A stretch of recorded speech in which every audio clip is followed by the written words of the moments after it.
Bonjour à tous et bienvenue sur ma chaîne de magie. Alors aujourd'hui, je vais vous proposer un tour de mentalisme. Donc vous allez voir, c'est vraiment un super tour. Donc, vous aurez besoin d'une prédiction, d'une pièce, d'un stylo, d'une montre. Donc vous pouvez prendre n'importe quel objet, mais moi je le fais toujours avec cela. Donc vous allez voir, c'est vraiment très sympa. Donc on se retrouve tout de suite pour la démo. Donc c'est parti pour la démo. Donc nous avons une prédiction, si vous verrez après. Et dans ma main droite, j'ai un stylo et une pièce. Et dans ma main gauche, une montre.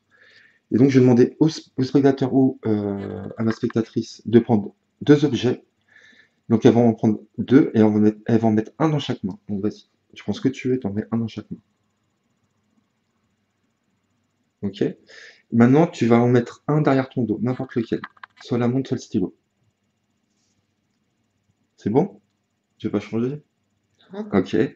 Donc, maintenant, on va regarder la prédiction qui est ici. Donc, je vais vous la lire en même temps, vous allez la voir. Donc, c'est marqué le libre arbitre a été pris, c'est-à-dire que le choix du spectateur a été libre. Et c'est marqué je tiens la pièce. Donc je tiens la pièce. Vous tenez la montre.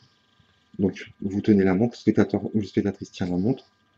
Et le stylo sera caché. Et le stylo est bien caché puisqu'il est derrière son dos. Donc voilà, c'était la première démo. Donc je vais vous expliquer comment ça se passe. Vous avez plusieurs cas de figure.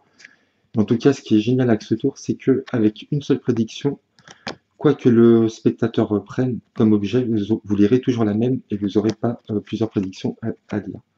Donc je vous explique tout ça maintenant. Donc premièrement, vous allez faire une carte de prédiction et vous marquerez derrière, comme moi, ou ce que vous voulez. Moi j'ai mis le libre arbitre a été pris, je tiens la pièce, vous tenez la montre, et finalement le stylo sera caché. D'accord? Donc vous écrivez ça. Et comme je vous ai dit, vous aurez besoin que de cette prédiction-là, peu importe ce que le spectateur prend. C'est ça qui est super dans ce tour. Donc vous tenez le stylo et la pièce en main droite et la montre en main gauche. Vous demandez au spectateur de prendre deux objets. Donc là on va faire le cas où le spectateur prend la montre et le stylo. Donc tu prends la montre et le stylo. Et là, à partir de ce moment-là, vous dites, vous allez mettre un objet derrière votre dos. Vous dites pas vous allez cacher, très important, vous allez mettre un objet derrière votre dos. Donc tu mets un objet, là, tu mets le stylo. Ok. Donc là, le scénario, il est très bien. Donc à partir de ce moment-là, si ça se passe comme ça, vous prenez la prédiction et vous lisez vous-même, le magicien, je tiens la pièce, vous tenez la montre, et le stylo sera caché. Effectivement, le stylo, on ne le voit pas. Mais vous allez voir, tout va jouer sur des mots. On va jouer sur des mots, vous allez voir. On va faire un autre exemple. Donc là, le spectateur va prendre la pièce et le stylo. Donc tu prends la pièce et le stylo. Ok, donc moi j'ai la montre. Là, on lui demande de mettre un objet derrière son dos. Donc, tu vas mettre, mets le stylo, par exemple. Voilà. Donc si elle met le stylo derrière son dos, alors là, dans ces cas-là, la personne qui a la pièce, c'est très important, ça sera toujours à elle de lire la prédiction. Si le magicien a la pièce, c'est le magicien qui lira. Si le spectateur a la pièce, c'est le spectateur qui lira. Donc là, ma spectatrice a la pièce, c'est elle qui va lire la prédiction. Donc elle dira, je tiens la pièce. Donc effectivement, elle tient bien la pièce. Vous tenez la montre en parlant de moi, je tiens bien la montre. Et le stylo sera caché, elle cache bien le stylo. Imagine, remontre, si tu mets la pièce derrière le dos. Ok, alors si elle met la pièce derrière le dos, il faut qu'on arrive à cacher le stylo. Donc dans ces cas-là, vous dites, euh, tu mets le stylo dans ta poche, donc tu caches le stylo dans ta poche, tu mets le stylo dans ta poche. Vous dites pas vous cachez, hein.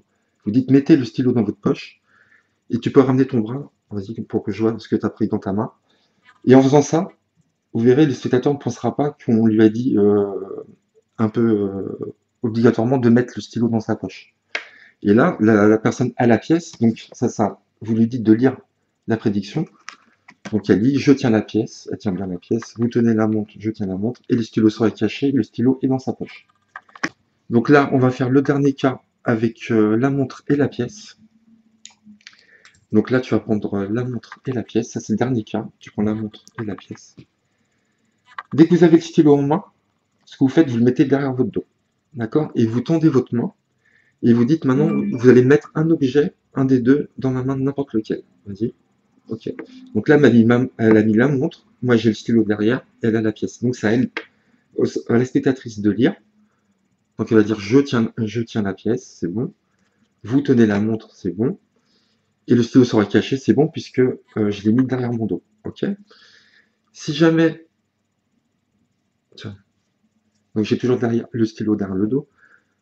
Si jamais tu me mets la pièce, donc là j'ai la pièce, ok, ça sera à moi de lire. Donc je vais lire, je tiens la pièce, vous tenez la montre, et le stylo sera enfin caché. Donc vous avez vu, dans tous les cas, ça marchera et vous aurez besoin que d'une seule prédiction. Donc franchement, c'est un super tour de mentalisme. Voilà, j'espère que vous avez aimé et je vous dis à bientôt. Merci.